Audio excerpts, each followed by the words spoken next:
guys, Mackie with the Outer Circle, and today, well, we're going to be talking about specialist games from Games Workshop. I'm not going to cover off on them all, because frankly, there's a lot of specialist games they've done over the years.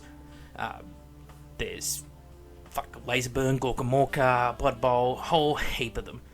What I am going to do is focus on a few, talk a little bit about their history, maybe throw in 2 cents along the way about why I think that game is gone, what was good about it, what the deal was with the game, of course, and then maybe just an overall thought at the end about how Games Workshop handled specialist games. So, all that in mind, let's begin with Epoch. Well, actually, we can't just begin with Epoch. Epoch actually can trace its origins more or less to Adeptus Titanicus.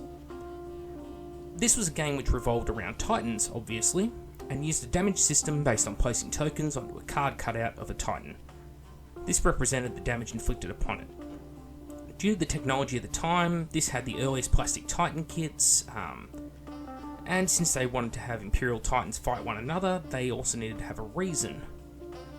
This was the original light bulb that actually gave them the idea to start the Horus Heresy. Because why would Imperials fight Imperials, they asked.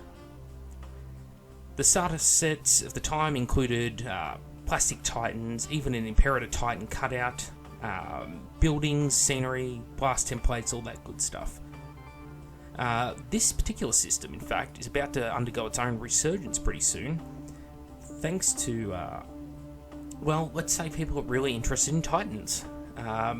Titans don't mesh too well with Epoch itself, and do work better in their own game.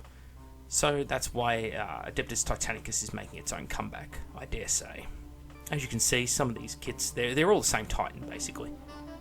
You can just change the loadout. The loadouts look terrible, the sculpts look terrible, but it was fucking 30 years ago, nearly give them a break. That said, pretty good quality overall. Now, Adeptus Titanicus eventually went into Titan Legions in this lovely blurry picture I've managed to acquire. Believe it or not, quite hard to get quality images, of course. This one had an Imperator Titan squaring off against a Gargant. So yeah, pretty crazy. Do forgive me if I do get some of these facts wrong, as a lot of what I'm going off is memory, and unfortunately the internet's a little bit contradictory when you do your research on the topic. So yeah, feel free to correct me, by the way, in the comments. But to the best of my knowledge, it was Adeptus Titanicus followed by Titan Legions.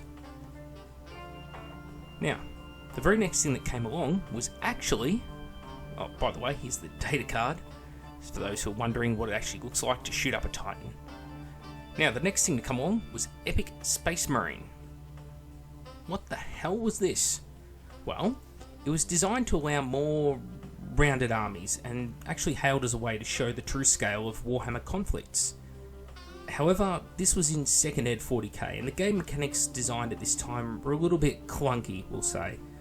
You had army cards used to build your armies, and when you created an army, you really had to just dick around making lists and sub-lists, and you got to remember, this was all before every house had a computer. So this was all written out by hand, done by hand. Nobody had a printer even to print this stuff out at the time, because you're talking like really early 90s to mid 90s here. And it wasn't until sort of the late 90s where everyone got computers, let alone printers. Now, the funny thing about this was that the whole game was set in 1 to 350 scale. However, all the larger vehicles were actually 1 to 700 scale, so about half the size.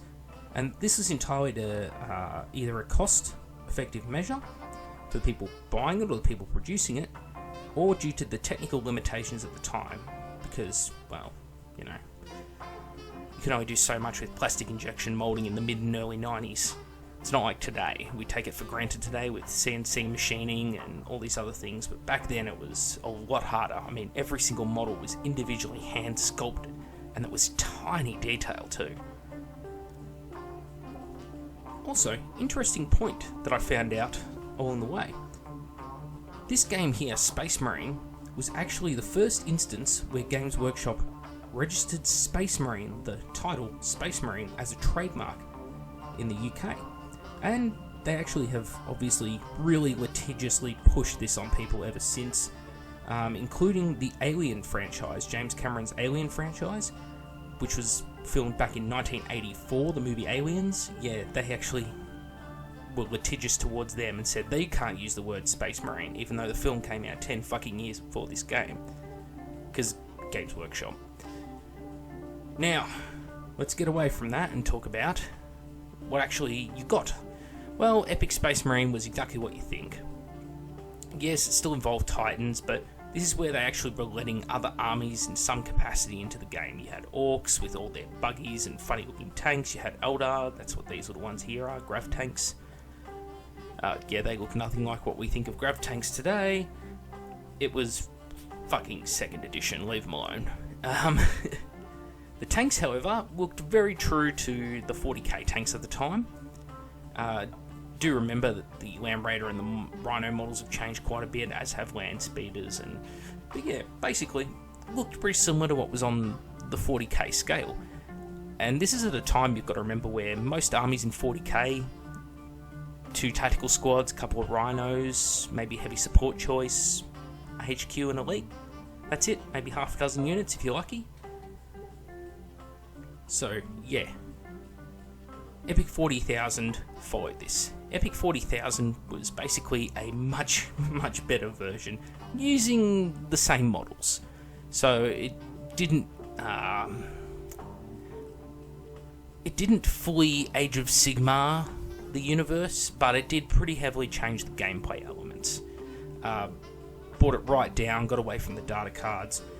Generally considered to be a well-designed rule set that makes a lot of sense. And in fact, it forms the basis of most homebrewed Epic rule sets that people use today. There was actually a whole bunch of little expansions for it, and yeah, considered a pretty good game. The terrain that you actually see in the image is all plastic terrain. The only paper stuff was little blast markers and cardboard templates. But yeah, apart from that, much better system. Next thing that we're going to talk about is War Master. Now, War Master's a bit of a funny one because, again, hard to research. Not many people have it anymore. The game was only around for about 2000 to nominally 2013. But do remember, 2013 is when specialist games entirely were cut off. So although it existed until then, support had died off for it for probably a good 7 years before that. War Master was released in the year 2000, as I mentioned, and it faded away into the realms of obscurity. The armies available were exactly the same as Warhammer Fantasy. However, when it was originally released, the range was restricted to High Elves, Orcs and Goblins, Empire, Dwarves, Chaos, and for some reason, Tomb Kings. I don't know why either. Now, the interesting thing about the game is that many characters would later turn up in the Warhammer Fantasy setting and appear first in War Master. Not only that, they gave rules to factions such as Araby and Kislev, which never got full rule sets of their own in Fantasy, which I find a bit strange, but I think that's because Fantasy sort of stagnated after the release of Ogre Kingdoms. Fantasy, in fact, just seemed to let factions fade away. War Master, unfortunately, was pretty short-lived compared to Epic, as, in my opinion, the Warhammer Fantasy system already felt kind of epic in its scale. I mean, look at these armies here. This is an undead starter army. It's got 2 bolt throwers or war machines.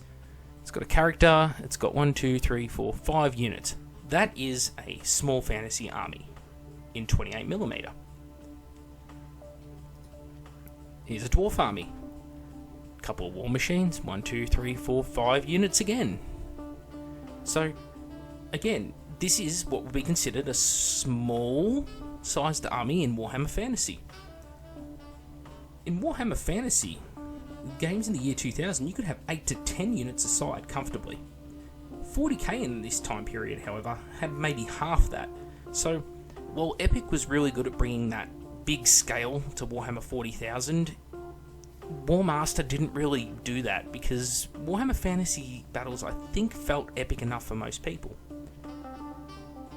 And also on top of that, do remember that Warhammer Fantasy, the units are also like 20, 30 models in size, and in 40k they're like 5 or 10 in size.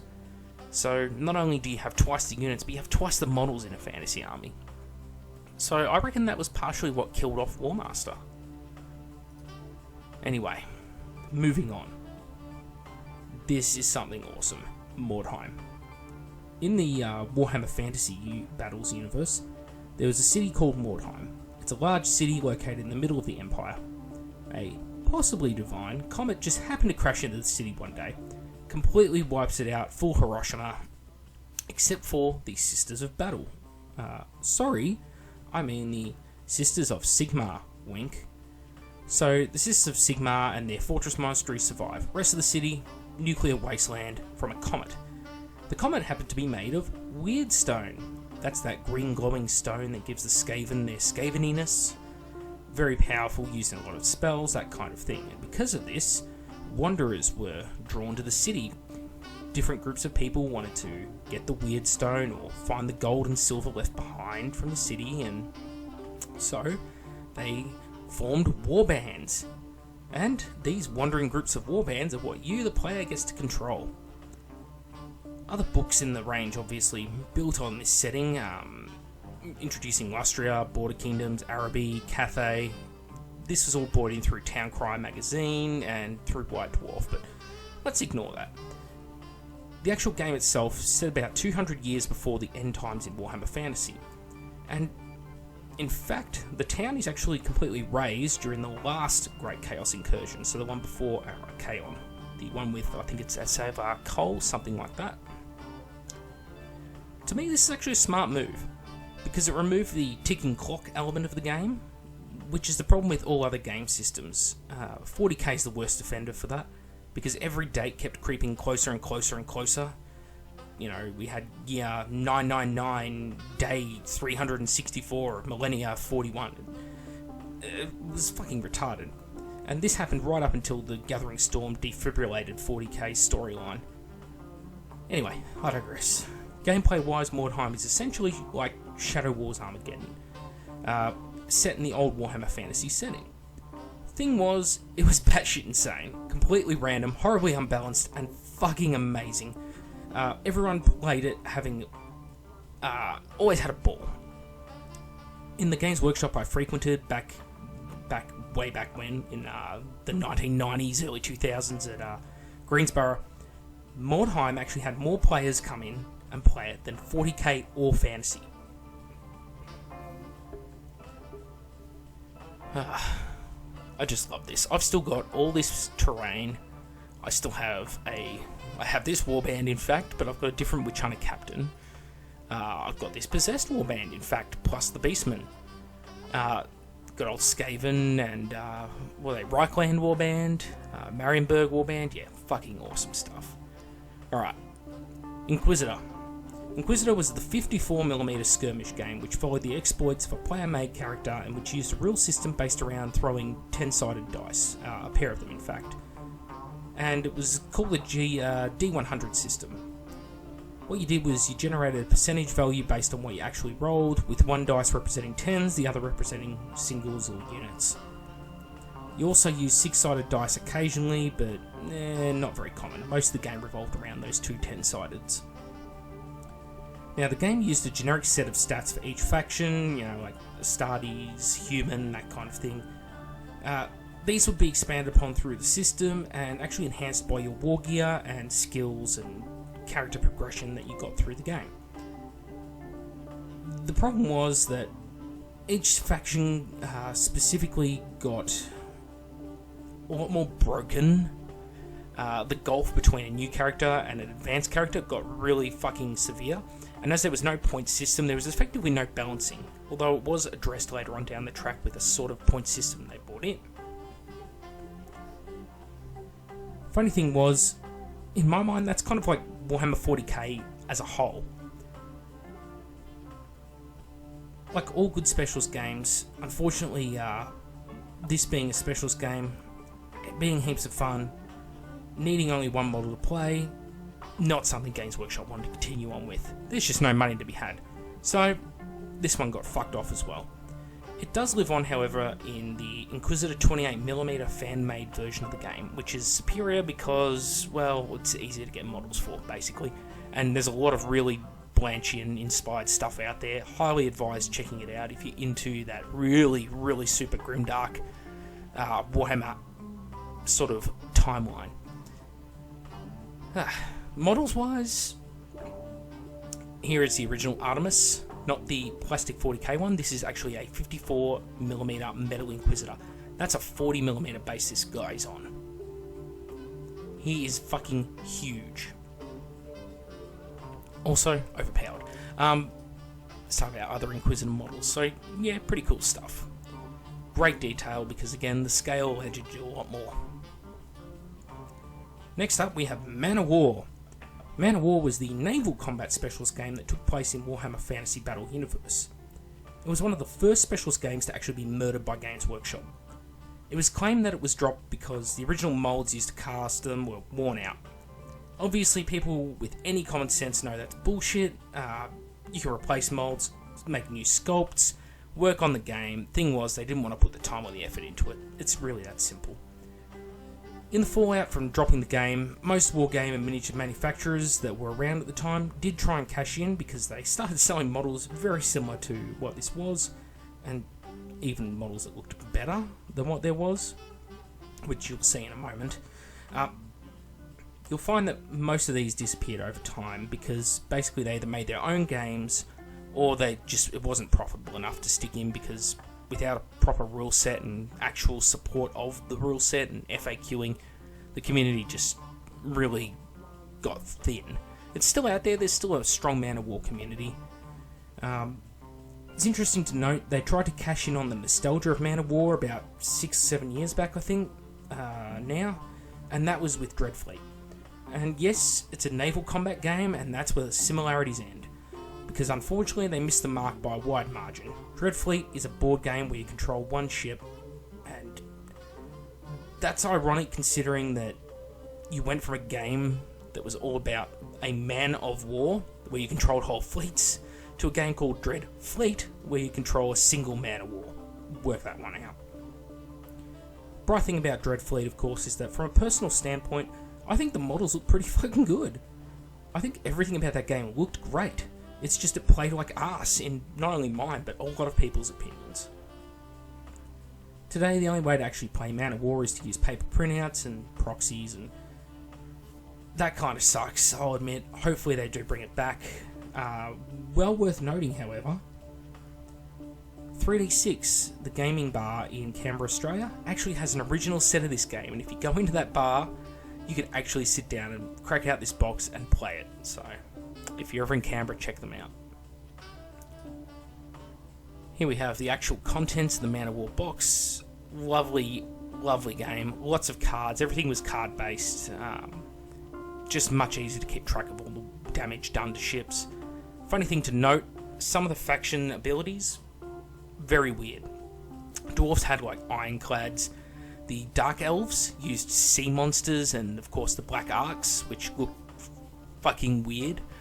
They're like a giant bony head and castles on the back of it, and it could swallow other ships. Yeah, it's fucking out there. High Elves had flying dragons. The Empire had griffins. In fact, I think I have some pictures of that coming up. Worth noting that the Empire fleet was actually technologically inferior to the Bretonnians. Bretonnians used cannons, the Empire used catapults. I have no fucking idea why. And there's some lovely griffins. Just seems like one of those backwards things. Anyway, Battlefleet Gothic, another personal favourite. I just got rid of all my Gothic warships because, one, no one to play them with up here, and two, I'd rather Games Workshop does this game justice, brings out a new one, and then I buy that. But since I'm not buying GW products at the moment, I'm not sure how that's going to work out for me. Battlefleet Gothic is the 40k equivalent of Man of War, where you have fleets of spacecraft battling it out among the stars instead of in the oceans. Pretty basic. It's actually set during the 12th Black Crusade, and it's in the Gothic sector, which is sort of the area of space around the Eye of Terror. The Imperium is of course divided up into sectors like Tempestus, Ultima, etc. Now, interesting thing about this is that you actually got to run Imperium, Chaos, Orcs, Eldar, and they were all present in the starting rulebook. There was also numerous expansions released that brought in other factions. Pretty cool rulebook, by the way. Great artwork in it, very grim dark, very grim industrial.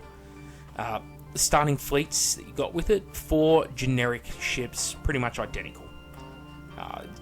The pylon sections in the midships, you can actually change out what they're armed with.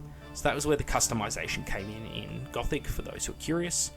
The game also has a lot of torpedoes and strike squadrons, boarding actions, etc. So there's a lot of templates for that. In fact, just behind me I have some of the original Forge World Thunderhawk sculpts for this. They're about the size of 2 grains of rice side by side, so pretty tiny Thunderhawks. Yeah, that's a thing. Here we have a lovely Space Marine fleet. The Chaos fleet, that funny looking ship is the Notorious Planet Killer, and yeah, it's pretty brutal in the game as well. Now, a lot of people actually think that Battlefleet Gothic is probably one of the best games Games Workshop ever put out. This is true, but there is one faction that you have to sort of ignore. No, it's not the Eldar, although they could be pretty fucking broken. It was actually the Necrons. The Necrons had essentially a 3-up invulnerable save on their powerful ships. And they were powerful ships. The thing with that was, ships in Battlefleet Gothic are lucky if they get a 5-up save, and even then that can be ignored in many circumstances. So you can imagine how broken that is when Necrons are getting a save and no one else is. It gets better because they could do crazy shit like teleporting across the map, and basically Eldar were cancerous, but Necrons were worse. The game actually had a good expansion that came out. Most relevant of these was actually Battlefleet Gothic Armada, which contained rules for the ships belonging to other major factions in 40k, such as the Tau. Fucks me what the Tau are doing in the Battlefleet Gothic sector. Yeah, you could come up with some bullshit fluff to justify it, like they got sucked through a wormhole or something, or do keep in mind this is also, you know, a couple hundred years before the time of Warhammer 40k. But in its defense, Armada isn't actually set in any specific time period or in the Gothic sector even, so you could make the argument that it just represents space combat in the Warhammer universe in general. Whatever. Battlefleet Gothic was actually the last specialist game killed, the last one to die in Games Workshop's hands. Unless you count, of course, I don't know, maybe Warhammer Fantasy battles. Yeah, I went there. I freely admit it. Anyway, Battlefleet Gothic on PC, it just happens to be a pretty good game. I also noticed, quite hilariously, on PC, pretty unbalanced. And that fits in perfectly with the actual game, and it's unbalanced in all the same areas that the tabletop was. Nova cannons, when the game first released, were ridiculously powerful. The Imperials, who could guess the range and drop that shell perfectly on a cruiser, yeah, devastated them. Did the same thing on the tabletop, pretty fucking hilarious. Same thing with the Eldar. The Eldar were just broken, able to kite like motherfuckers. So yeah, kudos to the developers, because they nailed the feel of the tabletop, because it was unbalanced as fuck. So, let's talk about the death of specialist games and the resurgence. Games Workshop actually had a simple strategy a few years back. They figured that if they downsized their range and focused all their resources on Fantasy, 40k and Lord of the Rings, they would gain more profits, because these were the big systems which all the money got spent on. Everyone bought them. Unfortunately, in Games Workshop's infinite wisdom, because do remember, this company's run by morons, and salt warning, people are going to go, oh no, they make so much money. If they were dumb, how would they make money? Bad businesses can still make money, I assure you of this. Now, proof of this is that they were still making money even though they killed their specialist games. Because what they failed to realise is that people who played the systems such as Fantasy and 40k, also were the people who played their specialist games. And what they further failed to realise is that when they shut down their specialist games, the people who played 40k, Fantasy and Lord of the Rings didn't necessarily spend their money now on Fantasy, 40k and Lord of the Rings. Why? Well, multiple reasons. It could be the fact that Fantasy players, for example, generally had their armies, unless they were new to the system, and once they had their armies, they just didn't spend money on them. They were content. No amount of lavish, oversized, monoposed 2 kits in a box models could turn that around. And it was the same with 40k, it was the same with Lord of the Rings. People had spent their money, they'd built their armies, they weren't going to go out and spend more money and build a new one. Competitive people? Yeah, but we're not talking about competitive people, we're talking about the average person off the street. So, this took Games Workshop quite a while to actually realise. When they did realise that people weren't buying up, that was when they decided to exterminate us, nuke Fantasy, basically. It also meant that they lost a lot of money because all these specialist games that they weren't spending money on anymore, that people weren't obviously buying from them, well, there was still a gap there, a void. People wanted to play specialist games. So you had competitors. You had aftermarket Blood Bowl, you had aftermarket Battlefleet Gothic, you had Dystopian Wars, you had Firestorm Armada, you had Drop Fleet Commander. You've got all these different games come out that cover the same sort of IPs, in a way. Well, not the IPs, I should say, but the concept. Tabletop fleet actions in space, or tabletop skirmish games. And Games Workshop just handed their competition this market, people who wanted to play those games, but couldn't play those games because Games Workshop gave them no support. The only thing that I found really funny about this time period was the fact that Games Workshop didn't even support one of their cornerstone projects. That was The Lord of the Rings, because for years they just let it languish. The fans kept that whole fucking system alive for them. And that was supposed to be one of the things they were making money off. Just fucking boggles the mind. Anyway, specialist games, it's making a comeback. Blood Bowl's out, Titanicus is in the works, Necromunda is well on its way, other systems are being worked on as well. The player base is the ones that have kept these games alive. They've kept them alive on forums, in their houses, on the computers. Games Workshop has stepped into a ready-made market, which is ironic, because if they'd released these games without this existing background, I don't know that they'd take off. And not only that, there's a lot of competition out there now competing in these same categories. Skirmish game, fleet-based space game, that kind of thing. And again, ironic because the people who they're going to be competing with now are only there because Games Workshop let them in the first place. Anyway, we've gone down the fucking rabbit hole at the end here. I don't want this to be a negative thing. It's just a factual thing. This is the way Games Workshop has treated it, and this is the way everything's turned out. Anyway, I'm Mac with the Outer Circle. Thank you all for watching. Please correct me on all the little minor mistakes I've probably made along the way. Tell me how financially unviable Specialist Games was, whatever. End of the day, let's have a discussion about it. Let's have a bit of fun. Let's talk about what we enjoyed, best moments in our warbands, like having 60-inch Hocken long rifles on my dwarves, or maybe when one of my pit fighter mercenaries that I forked out all my gold crowns for before a game got kicked into a fucking pit with a kraken in it, which is still pretty fucking hilarious. Yeah, let's talk about that kind of stuff, the fun we had, and don't forget, Warhammer Fantasy battles with murdered like Harambe. I'm Mac with the Outer Circle. Thanks all for watching. I'll see you all next time.